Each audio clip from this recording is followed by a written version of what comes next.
जय श्री राम मित्रों। आज बहुत समय के बाद सोशल मीडिया पर नजरें निगाहें फेरने का मौका मिला तो सबसे पहले नजर पड़ी कंचन यादव के पोस्ट पर, जहां वो कह रही हैं कि सवर्णों की ऐसी की तैसी तो होनी ही चाहिए। इन्होंने हजारों वर्षों तक हमारा शोषण किया है। सबसे पहली बात, यादवों का शोषण कब से होने लगा? मैंने उनका जब कमेंट सेक्शन चेक किया तो मैंने देखा कि तथाकथित जो ओबीसी एसटी एससी समाज के एक्टिविस्ट हैं, अधिकतर लोग सरकारी स्कूलों की वीडियो क्लिप पोस्ट कर रहे हैं जहां बच्चे बता रहे हैं कि कैसे उनके ऊपर जातिगत टिप्पणी की जाती है। तो दादा, हम आपको बताना चाहते हैं कि जातिगत टिप्पणी किस पर नहीं होती, किस पर नहीं होती, सब पर होती है। जानते हैं क्यों? क्योंकि हमारे देश में लोग आजादी के नाम पर अपनी औकात भूल जाते हैं। लोग ये भूल जाते हैं कि तुम्हारी आजादी वहां खत्म होती है जहां मेरी नाक शुरू होती है। देखिए, आप गांव घरों में जाएंगे ना, विश्वास मानिए, मुझे नहीं पता मेरे साथ कितने लोग सहमत होंगे, मैं बहुत बड़ी बात कहने जा रही हूं। छोटे छोटे जो बच्चे होते हैं ना, 4 साल 5 साल के अंदर वाले, जो अक्सर बिना चड्डी के या निक्कर के आपको घूमते मिल जाएंगे, खास करके लड़के, बड़े बूढ़े उनके प्राइवेट पार्ट के साथ भी खेलते हैं मजाक के नाम पर। आओ तो नुन्नू, ये नुन्नू नुन्नी सब करते रहते हैं। ये चाइल्ड अब्यूज है, लेकिन लोग इसे नहीं समझते। ठीक है, फिर बहुत सारी ऐसी बातें होती हैं जो मजाक के नाम पर हमारे समाज में होती हैं, जबकि मजाक का मतलब यह होता है कि जब आप मजाक करें तो दोनों पक्ष हंसे। जब आपकी बातों पर आप हंसे और सामने वाला अपमानित महसूस करे, दुखी महसूस करे, लज्जित महसूस करे, अपमानित महसूस करे, तो वो मजाक नहीं, अपमान होता है। और यह बात हमारे समाज के लोग नहीं समझते हैं। हमारे समाज में मजाक के नाम पर मर्यादाएं और सीमाएं लांघी जाती हैं, और सिर्फ एसटी एससी समाज के साथ नहीं, हर समाज के साथ यह होता है, खास करके स्कूल में। देखिए, मेरा नाम रेवा द्विवेदी है, मैं जाति से एक ब्राह्मण हूं, मेरा जन्म स्थान रीवा मध्य प्रदेश है।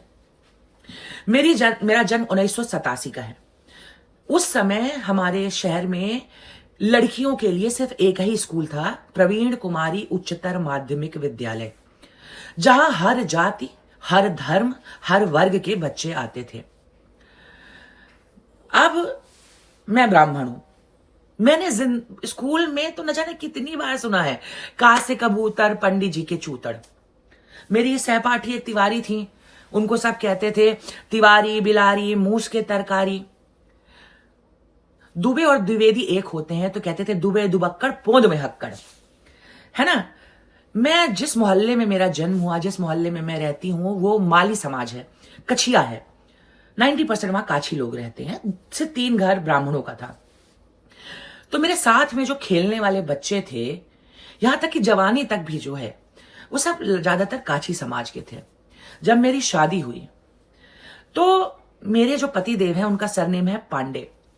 आज भी जब भी वो फोन करती हैं, बहुत सारे वर्मा मेरी सहेलियां हैं, दोस्त हैं, मित्रगण हैं, फोन करेंगे, पूछेंगे जीजा जी कहाँ हैं, हम कह देंगे यहाँ वहां है, तो कहेंगे अरे हो गया जीजा जी, तो बस हो गया। फिर कहेंगे पाड़े मारे मछली, पढ़ाई लगाए डो, पाड़े के लड़का सोएगा, पढ़ाई का लगेगा चोर। क्या ये जातिगत टिप्पणी नहीं है? हमारे स्कूल में एक मास्टर जी थे, वजन बहुत ज्यादा था उनका, थायराइड था, क्या था समझ लीजिए आप, 150 किलो के बराबर रहे होंगे। उनको सब कौरहा बोलते थे, और सबसे बड़ी बात, वो ना पादते बहुत थे, बहुत फाट करते थे। तो उनके जो साथीगण थे, यहां तक स्कूल का चपरासी तक क्या कहता था, अरे पंडित जी शंख बजाए रहे हैं, अरे पंडित जी शंख ना बजाई। क्या ये जातिगत टिप्पणी नहीं है? जातिगत टिप्पणी किस पर नहीं होती? जातिगत टिप्पणी तब तक होती रहेगी जब तक लोगों को, उनको इस बात का एहसास नहीं होगा कि मर्यादा की रेखा कहां शुरू होती है और कहां खत्म होती है। मैं मानती हूं हमारे समाज में जातिगत भेदभाव होता है।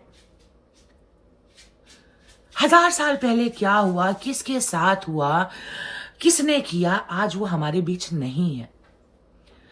आपके साथ शोषण हुआ, मैं मानती हूं हुआ होगा, मैं इनकार नहीं करती।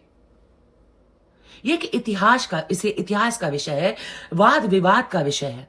लेकिन बीते हुए कल के कारण हमारा जो आने वाला कल है, हम उसे बर्बाद नहीं कर सकते।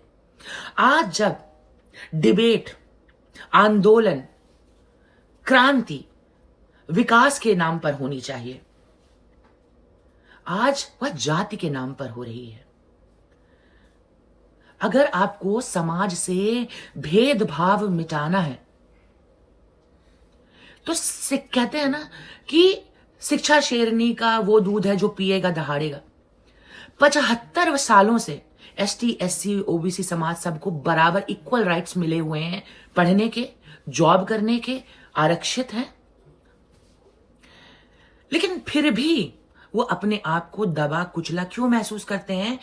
क्योंकि जो आपके ऊपर बैठा है वो आपको शिक्षित होते हुए भी शिक्षित होने नहीं दे रहा है।